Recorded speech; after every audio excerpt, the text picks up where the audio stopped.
young man who had murdered my son was 17 years old, and he had murdered at least 3 people that the authorities were aware of. My anger initially was directed toward this young man.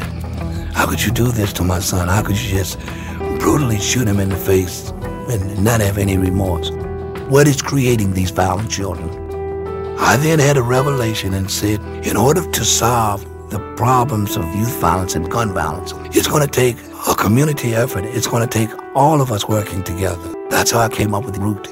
And it stands for reaching out to others together.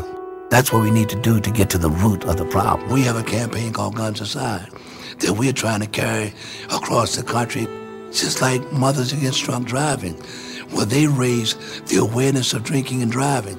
Well, we want to do the same thing with gun violence. I'm the chair of the board of community advisors for WAMU Radio. I also host a radio show on WPFW.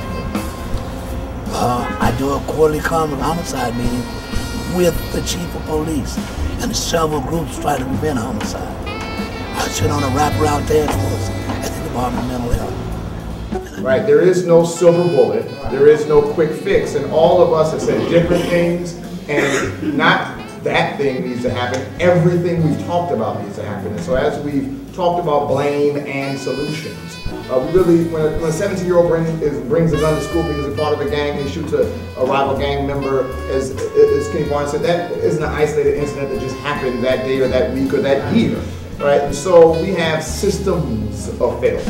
The family system has failed, the community system has failed, that village that was supposed to help raise a child is sick itself. How are you on the air? The radio show is the way that I can reach people, and we talk about proactive ways that we can prevent violence and youth violence. We see all of these people affected by homicide and violence.